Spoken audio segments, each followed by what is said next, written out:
그리고 이제 우리가 이제 LSAM의 개발에 성공을 했죠. 근데 그 이제 기초적인 걸 성공을 한 거고, 그걸 가지고 시스템을 만들어야 되잖아요. 이제 완전히 완벽한 그 이제 체계 개발 완성 단계에 들어가 있는데, 그게 뭐 26년인가 2026년인가에 이제 배치되죠. LSAM이 LSAM-1 이런 것도 똑같아요. 같은 LSAM을 가지고 있어도 이 군사정찰 위성이나 이 감시정찰 자산이 좋으면 이게 훨씬 더 파워가 좋아지죠. 예, 훨씬 더 강력해지는 거예요. 이 요격이. 그러니까 이 감시정찰이라는 것과 요격이라는 건 동전의 앞뒷면이에요. 이 요격 체계 자체가 갖고 있는 미사일도 중요하지만 그것을 더 넘어서는, 특히 선빵을 때리기 위해서는 위성이라든지 무인 정찰기라든지 유인 항공기라든지 이런 종류에 의한 감시 정찰 정보가 위에서 딱 짜여져 있어야 돼요. 그래야 요격 체계가 제대로 작동을 합니다. 이 막을 자신이 있으면 먼저 때릴 수가 있어요. 그 세상 이치가 그렇잖아요. 너 쏴봐 임마, 다 막을 테니까. 그리고 먼저 팔 수가 있죠. 이 대한민국은 이게 이제 땅에서 운영하는 MD든 바다 함정에서 운영하는 MD든, 바다 함정에서 운영하는 MD를 이지스라고 부릅니다. 근데 이지스는 제가 거듭 말씀드리지만 록히드 마틴의 상품명이에요. 브랜드예요. 그러니까 그걸 만약에 일반 명사로 한다면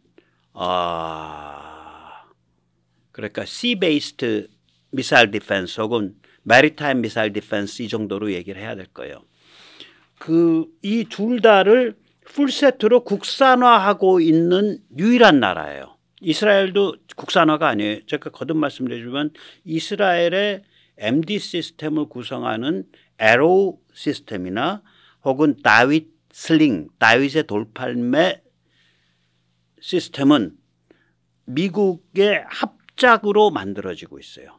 돈도 들어갔고 기술도 들어갔고. 그래서 미국 제품이에요. 사실은 미국 허락 받고서 다 써야 돼요. 그러니까 거의 유일한 나라예요, 그냥. 예. 그런데다가 우리께 요번에 이제 윤석열 정부 들어서 가지고 작년 12월에 미국, 일본 정찰 자산 및 미 우주군과 실시간 연동을 하잖아요. 이 한국이 이게 심상치가 않다라는 얘기가 이미 2019년에 미 국방전략 매체 내셔널 인트레스트에서 주목하기 시작을 했습니다. 그래서 그 당시에 그 매체의 그 기사 제목이에요. 대한민국의 독자적으로 very own killer, 독자적으로 개발한 킬러 항공 시스템을 봐라. 이 제목은 잘못 뽑았어요. S300이라 그랬는데 그 안에 보면 S400급에 해당하는 거 이미 개발했다. 운영하고 있다, 이런 얘기가 나와요. 그러니까 이게 미국 입장에서 보면 기겁할 내용이라고요. 이걸 이미 2019년에 미국이 했어요. 현재는 이제 천공투 패트리어트 사드죠.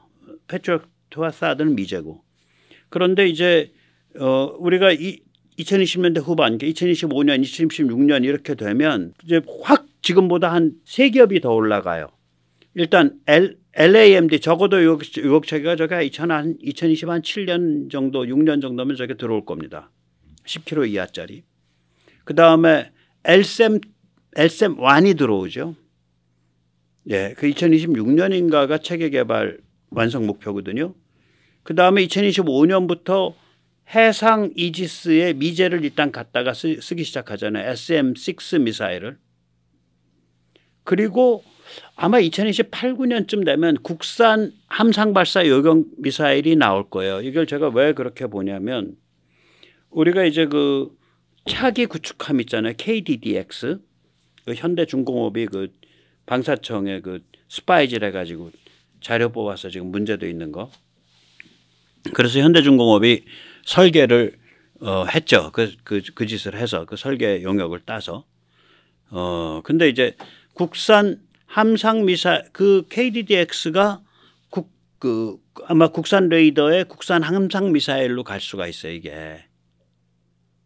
그래서 미국과 윤 정부가 잘 협상하기에 따라서는 지금 KF-21 국산 레이더 밑에 미국 미사일을 붙였듯이 미국의 AIM 120, 미국의 AIM 9X를 붙였잖아요.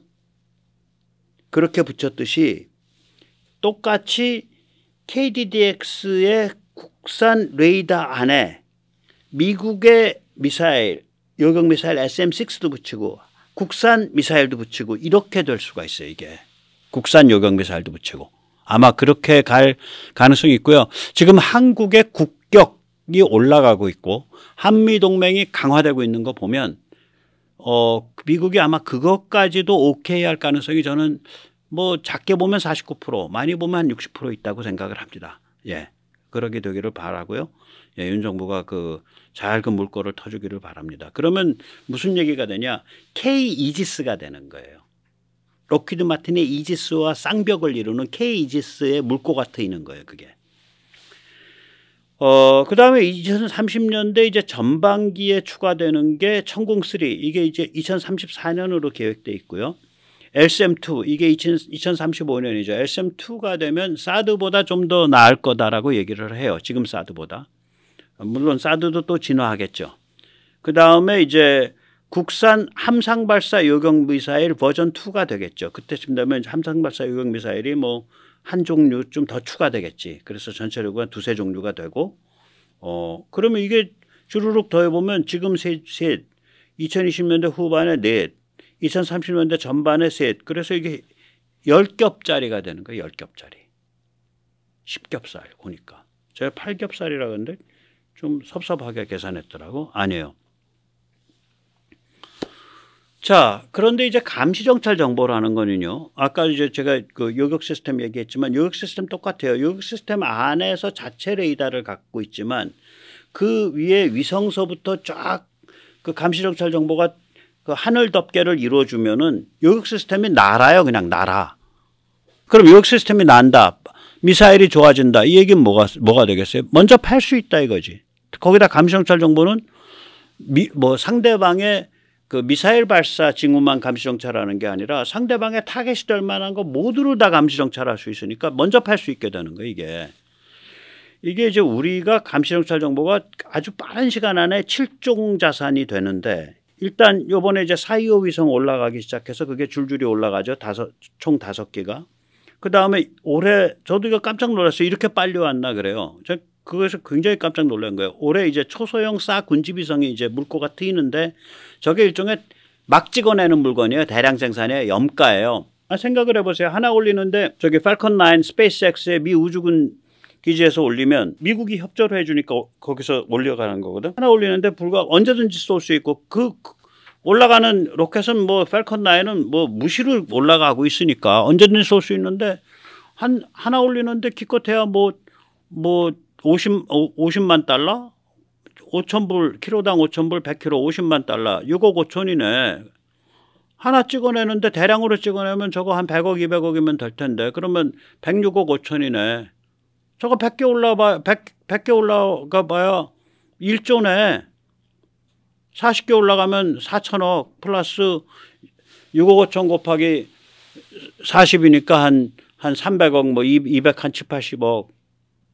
4,270억이면 40개가 올라가서 중국이 자지러지네. 좀 무시무시한 거예요. 그 다음에 이제 윤석열 정부가 무아브 이거 투입하기로 했잖아요. 지금 아마 이거 양산 이제 시작해서 이제 막 진행하고 있을 겁니다. 제가 한 14,000, 뭐 13,000, 15,000 이렇게 올라가는 애잖아. 그러면 제가 한 300km 내다보거든요. 그러면 저런 애들은요. 지금 작전 반경이 500km 나오는데 저게 이제 그 헷갈리시면 안 돼요. 작전 반경 500km라는 게 항공기는 보통 작전 반경이 항속 반경인데 저것도 똑같아. 중국 저기 비웃장 거스르지 않기 위해서 작전 반경 500km라는 얘기 뭐냐면 지상 통신국과 500km 안에서만 작동하겠다 이 소리예요. 그러니까 중국 너희 겁먹지 말아라. 근데 쟤들끼리 연결됐을 때는 저기 600km 이렇게 연결될 수 있거든요. 얘도 높고 얘도 높으니까 이 공면 효과를 덜 타요. 지구 공면 효과를. 그럼 둘 사이가 600km 뭐 700km 사이도 연결이 돼. 그러면 징검다리 하나 건널 때마다 700km씩 징검다리 하나 건너면 이쪽 그렇죠. 700 양쪽으로 펼쳐지니까 1000km 1200km씩 연장되는 거 아니에요. 그러니까 예를 들면 저거 하나가 저기 뭐야 그 2호도쯤에 뜨면 그게 한 500km 될 겁니다. 2호도에 하나 떠 있고 그로부터 600km 지나서 쟤를 하나 징검다리로 띄워요. 그러면은 1100km 되잖아요. 그러면 600km 지나서 그러면 저게 뭐 저기 어디야 타이페이 좀 못 미쳐서쯤 돼요. 예, 1100km 가면 이호도랑 타이페이 사이쯤 돼요. 그러고 나서 또 하나 띄워. 그럼 걔는 어디쯤 가냐? 카오슝 아래가 있지. 그럼 어디까지 내다보냐? 후조우 뭐 이런 데 다 내다보죠. 후지안. 징검다리로 가면서 연결되는 거지. 통신위성 있으면 통신위성 통해서 연결되는 거고. 근데 통신위성의 밴드가 얼마나 나오는지 모르겠어요. 그런 거는 그러니까 얼마나 그 초고속으로 대량의 데이터가 오는지 제가 그런 거는 이제 극비라서 군통신위성 당연히 극비죠. 예. 그 다음에 이제 글로벌 호크 이거 뭐 이제 미국은 이거를 저기 은퇴시키기로 했어요. 그래가지고 글로벌 호크냐 뭐 한국이 독박 썼다 이런 얘기 있는데 미국이 은퇴시키려는 목적은 뭐냐면요. 적국 상공에 저게 못 날아간다. 스텔스가 안 된다예요. 근데 미국이 저 기능이 어디로 지금 분산되고 있냐면 의외로 F-35하고 요번에 새로 개발된 그 전익기 있죠. B-21. B-21이 그 폭격기가 아닙니다. 전천후예요. 걔는. B-21로 저 기능이 분산이 되니까 아니 스텔스로 가서 정찰을 할 수 있는데 뭐하러 눈에 보이는 쟤를 보내서 격추당하냐. 실제로 저거 비슷한 것 많이 격추됐잖아요. 이란에. 격추되기 싫다. 그래서 은퇴시키는 거야. 근데 한국은 좀 달라요. 제가 워낙 고고도라 제가 한 18,000 올라가죠. 18,000 올라가면 한 350km 이상 내다볼 겁니다. 그리고 제가 감청을 잘하거든. 그러니까 그 휴전선에서 한 50km 떨어져 가지고 남쪽으로 슬슬 다녀도 또 해안으로 슬슬 다녀도 거의 북한을 다 내다봐요. 그리고 북한은 거의 다 감청을 해요. 우리가 들어온 건 버전이 딸려서 아까 말씀드린 GMTI, MMTI 개념은 없어요. GMTI, MMTI는 뭐냐면 적의 그 지상 이동 표적, 해상 이동 표적을 트래킹하는 기능이에요. 그러니까 적을 공격하기 위해서 우리는 그 기능을 가질 필요가 없죠. 감시 정찰이 주 목적이니까. 그래서 우리는 저걸 마르고 닳도록 잘 쓸 수 있을 거예요. 좀 뭐 부품값은 좀 조금 더 비싸질 거예요. 워낙에 숫자가 작아서 어차피 부품값 비싸요. 어차피 가동률 떨어지고. 뭐 그래도 있는 대로 쓰면 되지. 그거 가지고 뭐 우리가 글로벌 호구냐 뭐 이렇게까지 말할 거 없죠. 또 저런 거를 우리가 직접 깊게 운용은 못 하더라도 그래도 한 다리 건너서라도 운영해 보면 아 저게 뭐가 필요하다 보고 배우는 게 있죠. 뭐 비싼 돈 주고 가끔 그런 거 배울 때도 있지. 그 다음에 이제 이건 제가 붙인 이름인데요. 그러니까 스텔스, C는 컬래버러티브. 보통 이 멈티에 들어가는 드론, 고급 드론을 컬래버러티브 합동이라는 단어를 씁니다. 그 다음에 인포메이션, 에어크래프트. 그래서 SCIA 그러니까 이게 정보 담당하는 애요. 감시정찰 정보. ISR 담당하는 애요. 쟤 무슨 폭격하는 애 아니에요. 가오리가. 주요 임무가 감시정찰 정보라고요. 그 다음에 F-35가 그 역할을 해주고요. KF-21도 그 역할을 해줄 거예요. 그러면 이런 7종의 자산이 구축이 돼가지고 위에서 딱 지켜봐주고 있는 거라. 그러면은 요격이 강력해지죠. 그리고 얘들이 그것만 지켜보는 게 아니라 선빵을 날려야 되는 타겟도 지켜보고 있는 거예요. 예, 제가 정보는 스포일러를 좀 오늘 말씀드리려고요. 이거 제가 한번 뭐 내일 뭐 되면은 자료가 되면 내일이라도 다루려고 그러는데 우리가 지금 그 윤석열 정부 들어서 가지고 그 살벌한 테이프 커팅을 했습니다. 얼마 전에 윤 정부에서 이제 그걸 결정을 했잖아요. 2035년까지 15,000파운드급의 항공 엔진을 완성을 하겠다. 이걸 여객기 수송기용으로 개조하면 45,000파운드급이 된다. 이걸 제가 왜 이렇게 그 말씀을 강조를 해드리려고 그러냐면 15,000파운드급이라는 게 뭘 가리키는 거야를 우리가 언론에서도 헷갈려 하더라고. 그래서 오늘 이 얘기를 좀 드리려고. 이거를 이해를 하면 야, 윤 정부가 사고 크게 쳤네 이렇게 되는 거예요. 일단 고급, 저는 뭐 전투기 쪽은 얘기를 안 할게요. 일단은 이런 항공 엔진을 가지고 저는 고급 공중 드론을 만드는 거를 더 중요하게 생각을 해요. 전투기도 뭐 당연히 쓰면 좋죠. 근데 우리 전투기가 특히 KF-21부터는 이 전략성이 강해서요. 미국에 극구 반대하는 데에다가 수출한다는 건 별로 안 좋아요. 우리가 뭐 이란에 팔 거냐고. 예, 우리가 파키스탄에 팔 거냐고. 예.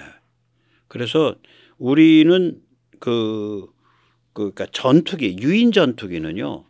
미국 엔진 써도 일단 급한 불은 꺼요. 그런데 이놈에게 공중 드론을 만들겠다 이러면은요. 항공 엔진이 수입이 안 돼요. 큰 것들은. 고급 공중 드론은. 이게 미사일이랑 똑같이 취급받아서. 그래서 이게 MTCR에 걸린다고요. 그럼 우리가 지금 어디까지 돼 있냐? 터보 프롭, 터보 샤프트는 돼 있습니다. 이게 지금 짐작컨대 1400마력으로 돼 있을 거라고 짐작이 되는데요. 아까 무아브, 예, 무아브 이거 프로펠러 돌아가잖아요. 예, 뒤에서, 예, 보시면은, 예, 여기 프로펠러 돌아갑니다. 그러니까 터보 샤프트란 얘기지. 예. 그래서 글로벌 호크는 터보 팬이에요. 그래가지고 얘는 더 높이 올라가는 거예요. 18,000 뭐 이렇게 올라가는 거고요. 무아브가 13,000, 14,000까지밖에 못 올라가는 이유는 요 프로펠러 때문에 그래요. 무아브는 이제 프로펠러가 돌아가는 애거든요. 무아브를 양산했다는 얘기는 이걸 다 만들었다는 뜻이죠. 터보 프롭, 터보 샤프트 엔진이 있다는 얘기예요.